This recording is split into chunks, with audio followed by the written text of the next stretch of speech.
வணக்கம் நேர்களே, நான் உங்கள் ஆஸ்ட்ரோ பூர்ணா, என் கணித ஜோதிடம் மற்றும் ஆன்மீக பரிகார ஆராய்ச்சியாளர். இன்னைக்கு நாம் ரிஷபராசி அன்பர்களுக்கு ஆகஸ்ட் மாத பலன்களை பற்றி பார்க்க போகிறோம். ரிஷபராசி அன்பர்களுக்கு மாத கிரக அடைவுகள் அப்படின்னு பார்த்தோன்னா, ராசியிலேயே பார்த்திங்கன்னா குருவும் செவ்வாயும், ராசிக்கு 3ஆம் இடத்தில் சூரியன் பகவான், ராசிக்கு 4ஆம் இடத்தில் புதன் சுக்கிரன், 5ஆம் இடத்தில் கேது பகவான், ராசிக்கு 10ஆம் இடத்தில் சனி வக்ர நிலையில் இருக்கிறார், ராசிக்கு 11ஆம் இடத்தில் ராகு பகவான். இதுதான் இந்த மாதத்தின் கிரக அடைவுகள் ரிஷப ராசி அன்பர்களுக்கு. ரிஷப ராசி அன்பர்களுக்கு மே மாதத்தில் அந்த குரு பகவான் பயிற்சி ஆனதுலேருந்தே இவர்களை அறியாமலேயே ஒரு பதட்டம் இருந்துக்கிட்டே இருக்குது. என்னடா இது, நமக்கு தேவையில்லாத பிரச்சனைகள் வந்துருமோ? ஏன்னா உங்களுக்கு கடந்த காலத்தில் இருக்கக்கூடிய பிரச்சனைகள் அதிகமான பிரச்சனைகள், அதிலும் கடன் தொந்தரவுகள் அதிகம். எந்த பணத்தினால நீங்கள் எவ்வளோ அவமானப்பட்டு இருக்கிறீங்கன்றது உங்களுக்கு மட்டும்தான் தெரியும். அந்த அளவுக்கு அந்த அவமானமும் அசிங்கங்களும் உங்களை வெறுமைப்படுத்திக்கிட்டே இருக்கு. குடும்பத்தில் நிறைய பிரச்சனைகள் இருந்தாலும் அதை சமாளித்து வரக்கூடிய ஒரு சூழ்நிலையில தான் இந்த ரிஷபராசி என்பர்கள் நீங்கள் இருந்துட்டு இருக்கிறீங்க. இந்த காலகட்டத்தில் இந்த ஆகஸ்ட் மாதத்தில் பார்த்தீங்கன்னா உங்களுடைய ராசியிலேயே அந்த செவ்வாயும் குருவும் இருக்கிறதுனால அந்த குருமங்கல யோக காலகட்டமாகப்பட்டது இந்த மாதத்தில் உங்களுக்கு 29ஆம் தேதி வரைக்கும் இருக்குது. இந்த 27ஆம் தேதி தான் அந்த செவ்வாய் பகவான் மிதுன ராசிக்கு பயிற்சி ஆகிறார். அதனால் மாதம் முழுவதுமே உங்களுக்கு அந்த குருமங்கல யோகம் இருக்கக்கூடிய ஒரு காலகட்டமாக தான் இருக்க போகுது. ஏன்னா 11ஆம் வீட்டு அதிபதி அந்த குரு பகவான், 12ஆம் வீட்டு அதிபதி அந்த செவ்வாய் பகவான். இந்த 2 கிரகங்களும் உங்களுடைய ராசியிலேயே இருக்கிறதுனால லாபமும் வருது தொழிலில். அடுத்து பார்த்தீங்கன்னா உங்களுக்கு ஒரு விரய செலவுகளும் அதிகமாக வந்துட்டுருக்கு. வரக்கூடிய வருமானம் கடனுக்கு போகிறதுக்கு தான் சரியாக இருக்குதே தவிர வேறு எந்த விதமான ஒரு முன்னேற்றத்திற்கும் வழியே இல்லை எங்களுக்கு அப்படின்னு நினச்சிட்டு இருக்கிற இந்த ரிஷப ராசி என்பர்களுக்கு இந்த ஆகஸ்ட் மாதம் நீங்கள் கடனை அடைச்சாலே ஒரு மிகப்பெரிய விஷயம் இல்லையா? அதற்குண்டான வருமானம் வந்ததுனாலே ஒரு பெரிய விஷயம் தானே. அதற்குண்டான எல்லா ஒரு நேரங்களும் உங்களுக்கு இந்த ஆகஸ்ட் மாதம் கிடைக்க போகுது. ஏன்னா 3ஆம் இடத்துல இருக்கக்கூடிய அந்த சூரியன் பகவான் உங்களுடைய முயற்சி எல்லாத்தையுமே வெற்றியை தரக்கூடிய ஒரு நேரமாக தான் இருக்க போகுது. 17ஆம் தேதிக்கு பிறகு அவருடைய ராசியான சிம்ம ராசிக்கு பயிற்சி ஆகிறார். ரிஷப ராசி என்பவர்களுக்கு 4ஆம் இடத்திற்கு பயிற்சி ஆகிறார். இந்த 4ஆம் இடத்திற்கு பயிற்சி ஆகும்போது தான் இந்த ஆவணி மாதம் பிறக்கும் போது இந்த ரிஷப ராசி என்பவர்களுக்கு ஒரு வகையான ஒரு எண்ணங்கள் தோன்றும். என்னன்னா, நம்ம நிறைய வீடுகளை இழந்தாச்சு, சொத்து செல்வாக்குகளை இழந்தாச்சு, நம்மளுடைய எல்லா மதிப்புகளையும் இழந்தாச்சு, இனிமேல் அதை எப்படி நம்ம தக்க வச்சு கொள்ளணும் அப்படின்ற ஒரு எண்ணம் ஓங்கிறதுக்கு இந்த காலகட்டம் ஒரு சிறந்த காலகட்டமாக இருக்கும். சொத்துக்கள் வாங்குவதற்கு உண்டான ஒரு முன்னேற்பாடுகளை, ஏன்னா கடன் இருந்துக்கிட்டே தாங்க இருக்கு. இந்த ரிஷபராசி என்பர்களுக்கு கடனை முழுமையாக அழிக்க முடியுமா அப்படின்னு கேட்டிங்கன்னா முழுமையாக அழிக்க முடியும். நீங்கள் எந்த விதமான ஒரு தேவையில்லாத செலவுகளும் பண்ணாமல் இருக்கும்போது அந்த கடனை முழுமையாக அடைக்க முடியும். நிறைய உங்களுக்கு விரய செலவுகள் வந்துக்கிட்டே இருக்கு. அந்த விரய செலவுகளை நம்ம தடுக்கிறதுக்கு என்ன பண்ணணும் அப்படின்னு நினைக்கும் போது இந்த மாதிரியான கோச்சார நிலவரப்படி காலகட்டங்கள் வரும்போது நம்ம அதில் சொல்லிக்கிட்டு இருக்கக்கூடிய அந்த பலன்களை சொல்லும்போது இப்போ உங்களுக்கு சொத்துக்கள் வாங்குவதற்கான ஒரு முக்கியமான ஒரு நேரமாக இருக்குது. இந்த ஆகஸ்ட் மாதத்தில் பார்த்தீங்கன்னா அந்த சூரியன் பகவான் 4ஆம் இடத்திற்கு சஞ்சரிக்கும் போது சொத்துக்கள் வாங்கக்கூடிய ஒரு யோகமான ஒரு காலகட்டமாக இருக்கும்போது இதில் நீங்கள் இப்போ இந்த மாதத்தில் இருந்து வரக்கூடிய வருமானத்தில் ஒரு பார்ட்டு அந்த சொத்துக்கள் வாங்குவதற்கு நீங்கள் அதில் ஒரு செலவு செஞ்சீங்கன்னா அந்த விரய செலவுகள் குறைவதற்கு உண்டான ஒரு காலகட்டமாக தான் இருக்கும். ஏன்னா அந்த குருவாகப்பட்டவர் உங்களுக்கு விரயத்தை இந்த மாதிரி சுப விரயமாக கொடுக்கும்போது அதில் மேலும் மேலும் நன்மைகள் கிடைப்பதற்கு உண்டான ஒரு காரணகட்டமாக தான் இந்த ஆகஸ்ட் மாதம் இந்த ரிஷபராசி என்பர்களுக்கு இருக்க போகுது. அதுவும் போக 4ஆம் இடத்துல இப்போ இந்த ஆகஸ்ட் மாதத்தில் பார்த்தீங்கன்னா உங்களுக்கு புதனும் சுக்கிரனும் சேர்ந்து இருக்கிறாங்க. இந்த புதனும் சுக்கிரனும் சேர்ந்து இருக்கும்போது உங்களுடைய ராசி அதிபதி குடும்பஸ்தானத்தோட 4ஆம் வீட்டில் சேர்ந்து இருக்கிறார். அப்படி இருக்கும்போது குடும்பத்தில் தனவரவுகள் அதிகமாக இருக்கக்கூடிய ஒரு காலகட்டமாக தான் இருக்க போகுது.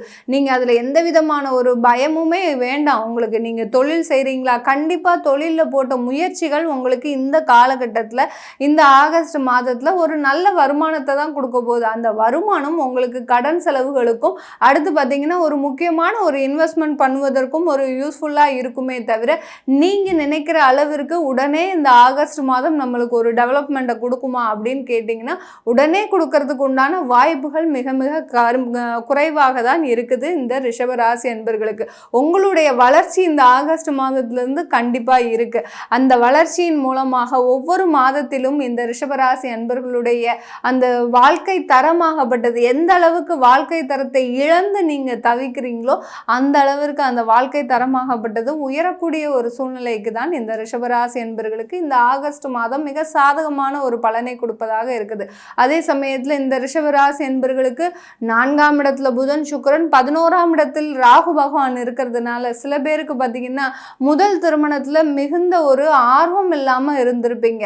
கடந்த காலத்துலலாம் பார்த்தீங்கன்னா முதல் திருமணம் ஆகியும் அதில் எந்த விதமான ஒரு அந்யோன்யமும் இல்லாமல் கணவன் மனைவி ஒற்றுமை வந்து ஒரு கேள்விக்குறியாகவே இருக்கும். ஏன்னா ஒரு வருஷத்துக்கு மேலே கல்யாணம் ஆச்சு, இன்னும் ஒரு குழந்தை கூட இல்லை. அடுத்து பார்த்தீங்கன்னா அவங்க 2 பேரும் பார்த்தோன்னா நம்ம கணவன் மனைவி மாதிரியே தெரியல. அந்த அளவிற்கு உங்களை சுற்றி இருக்கிறவங்க அந்த மாதிரி பேசக்கூடிய ஒரு சூழ்நிலையில் இருப்பீங்க. ஆனால் உங்களுக்கு வாழ்க்கைக்குள்ளே நடக்கின்ற விஷயங்கள் பார்த்தீங்கன்னா ஒரு வெறுப்புத்தன்மை, ஒரு 2 பேருக்கும் உண்டான ஒரு ஒற்றுமை இல்லாத ஒரு நபராக தான் இந்த ரிஷபராசி என்பவர்கள் கடந்த காலத்துலலாம் இருந்திருக்கிறீங்க. இந்த புதன் சுக்கிரன் சேர்க்கையாகப்பட்டது உங்களுக்கு உண்டான ஒரு அன்பை வெளிக்காட்டுவதற்கு உண்டான ஒரு சாதகமான ஒரு நேரமாக இருக்கும். புதனாகப்பட்டவர் குடும்பஸ்தானாதிபதி, சுக்கிரனாகப்பட்டவர் உங்களுடைய ராசி அதிபதி. இந்த 2 கிரகங்களும் 4ஆம் இடத்துல இருக்கும்போது அந்த ஒற்றுமை நிலவுவதற்கு உண்டான ஒரு சாதகமான ஒரு காலகட்டமாக இருக்கும். சில பேர் இல்லை மேடம் நாங்கள் ரொம்ப பொறுமையை இழந்து பிரிஞ்சு சும்மா நாங்கள் கணவன் மனைவின்னு பேருக்கு குழந்தைகளோடு இருக்கிறோம், ஆனாலும் எனக்கு ஒருத்தர் மீது எனக்கு ஒரு ஆர்வம் அதிகமாக இருக்குது, அதற்குண்டான ஒரு வாழ்க்கை எனக்கு அமையுமா அப்படின்னு கேட்டிங்கன்னா உங்களுக்கு 11ஆம் இடத்துல அந்த ராகு பகவான் இருக்கிற வரைக்கும் இந்த மாதிரியான ஒரு இல்லீகல் விஷயங்களில் உங்களுக்கு தொடர்பு இருந்துக்கிட்டே இருக்கும். அது மிகப்பெரிய அளவில் மனதை பாதிக்குமே தவிர வாழ்க்கையை பாதிக்காத அளவிற்கு நீங்கள் அதை மெயின்டைன் பண்ணிக்கிட்டே வருவீங்க இந்த ரிஷபராசி என்பர்கள்.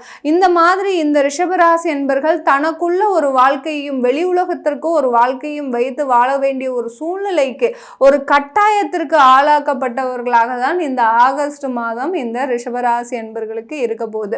இந்த ஆகஸ்ட் மாதத்தில் 5ஆம் இடத்துல இருக்கக்கூடிய அந்த கேது பகவான் நிறைய ஒரு ரிஷபராசி என்பர்களுக்கு குழந்தை பேரில் தடை இருந்துக்கிட்டே இருக்குது. இந்த தடைகள் தீருமா அப்படின்னு கேட்டிங்கன்னா கண்டிப்பாக தீரக்கூடிய ஒரு நேரமாக தான் இருக்கும். நான் நிறைய பதிவில் சொல்லியிருக்கிறேன். இந்த ரிஷபராசி என்பர்களுக்கு நீங்கள் விநாயகரை நல்லா வழிபாடு பண்ணிக்கிட்டே வாங்க. வழிபாடு பண்ண உங்களுக்கு இதற்குண்டான தடைகள் விலகுவதற்குண்டான ஒரு சாதகமான ஒரு நேரமாக இருக்கும். இந்த ரிஷபராசி என்பர்கள் எனக்கு இதுவரைக்கும் 2 வருடம் ஆச்சு, குழந்தை பேரே இல்லை அப்படின்னு நினைக்கிறவங்க உங்களுடைய ஜாதக கட்டத்திலையும் இந்த 5ஆம் இடத்துல கேது இருந்ததுன்னா கண்டிப்பாக அந்த குழந்தை பேரில் பிரச்சனைகள் இருக்கும். நீங்கள் ட்ரீட்மெண்ட் எடுத்தால் ஒழிய அந்த குழந்தை பாக்கியம் உங்களுக்கு கிடைப்பதற்கு ஒரு தடைக்கல்லாக இருக்கும். அதனால ட்ரீட்மெண்ட் எடுக்கிறதுக்கு முழு மனதளவில் நீங்கள் ஒரு விருப்பத்தை தெரிவிச்சிங்கன்னா கண்டிப்பாக உங்களுக்கு அதில் ஒரு குழந்தை பாக்கியம் ஏற்படுது. ஏன்னா குரு உங்கள் ராசியிலே இருக்கிறதுனால அந்த கேதுவையும் பார்க்கறதுனால ட்ரீட்மெண்ட் மூலமாக குழந்தை பேர் ஏற்படுவதற்கு உண்டான ஒரு சாதகமான ஒரு காலகட்டமாக தான் இந்த ஆகஸ்ட் மாதம் ரிஷபராசி அன்பர்களுக்கு இருக்க போகுது. சனி பகவான் வக்ர நிலையில் அந்த 10ஆம் இடத்துல இருக்கிறதுனால தொழிலுடைய வளர்ச்சி இந்த ஆகஸ்ட் மாதத்தில் மிக விரைவாக இருக்கக்கூடிய ஒரு நேரம். கர்மஸ்தானாதிபதியும் அந்த சனி பகவான், அந்த கர்மஸ்தானாதிபதின்ற போது உங்களுடைய எண்ணங்கள் பார்த்தீங்கன்னா அந்த தொழில் மீது இருக்கக்கூடிய அந்த கவனம் அதிகமாக இருக்கக்கூடிய ஒரு நேரமாக இருக்கும். இந்த காலகட்டத்தில் மிக அதிகமான ஒரு வளர்ச்சியை பெறணும் அப்படின்ற ஒரு எண்ணத்திலேயே இருப்பீங்க. கண்டிப்பாக உங்களுடைய எண்ணங்கள் நிறைவேறுவதற்கு அந்த சனி பகவான் முழு உறுதுணையாக இருந்து உங்களுடைய ஆசைகளை எல்லாத்தையுமே நிறைவேற்றி வைத்து அந்த தொழிலில் ஒரு நல்ல ஒரு லாபத்தை ஈட்டக்கூடிய ஒரு நேரமாக தான் இந்த ஆகஸ்ட் மாதம் இருக்க போது. ரிஷபராசி என்பர்கள் பொதுவாக வெளிநாட்டில் இருக்கிறவங்களுக்கு இந்த காலகட்டத்தில் நிறைய வளர்ச்சிகள் இருந்தாலும் சில தடைகள் உங்களுடைய மனதில் மாத்திரம் இருக்கும். அந்த தடைகள் தொழிலையோ வேலையிலையோ அடுத்து நீங்கள் இருக்கக்கூடிய அந்த குடும்பத்திலையோ எந்த விதமான ஒரு தடைகளும் இருக்காது. உங்களுடைய மனதளவில் மட்டும் அந்த தடைகள் இருக்குமே தவிர அந்த தடைகளை நீங்கள் தகர்த்து எரிஞ்சிட்டாங்கனாலே போரும். வெளிநாட்டில் இருக்கக்கூடிய ரிஷபராசி என்பவர்களுக்கு மிகப்பெரிய அளவில் ஒரு சந்தோஷமான ஒரு வாழ்க்கை அமைவதற்கு உண்டான ஒரு சாதகமான ஒரு நேரமாக இருக்குது. ஏன்னா மாதத்தின் இறுதியில் அந்த செவ்வாய் பகவான் உங்களுடைய ராசியில் இருந்து 2ஆம் இடத்திற்கு செல்வதனால அந்த குடும்பம் சம்பந்தமான ஒரு ஒற்றுமை கண்டிப்பாக நிலவுவதற்கும் சொத்துக்கள் வாங்குவதற்கும் சில பேர் பார்த்தீங்கன்னா இந்த காலகட்டத்தில் காதல் திருமணம் நடைபெறுவதற்கும் ஒரு சிறந்த காலகட்டமாக இருக்க போகுது இந்த ரிஷபராசி அன்பர்களுக்கு. நீங்கள் ரிஷபராசி அன்பர்களாக இருக்கிறீங்கன்னா இது நம்ம கோச்சார நிலவரப்படி சொல்லியிருக்கிறோம். உங்களுடைய தசாபுத்தி பலன்களில் இந்த ஆகஸ்ட் மாதம் எப்படி இருக்கும் அப்படின்னு கேட்கணும் விருப்பப்பட்டாலும், உங்களுக்கு ஜாதகம் இல்லை, உங்களுடைய குழந்தைகளுக்கு ஜாதகம் எழுதணும், அடுத்து திருமணம் சம்பந்தமாக ஜாதகத்தை பார்க்கணும் அப்படின்னு நினைக்கிறவங்களும், எண்கணிதப்படி குழந்தைகளுக்கு பேர் வைக்கணும் அப்படின்னு நினைக்கிறவங்களும் கீழே இருக்கிற நம்பருக்கு வாட்ஸ்அப்பில் அப்பாயின்மெண்ட் வாங்கிக்கிட்டு நீங்கள் என்கிட்ட கன்சல்ட் பண்ணிக்கலாம். உங்களிடமிருந்து விடைபெறுவது உங்கள் ஆஸ்ட்ரோ பூர்ணா. நன்றி, வணக்கம்.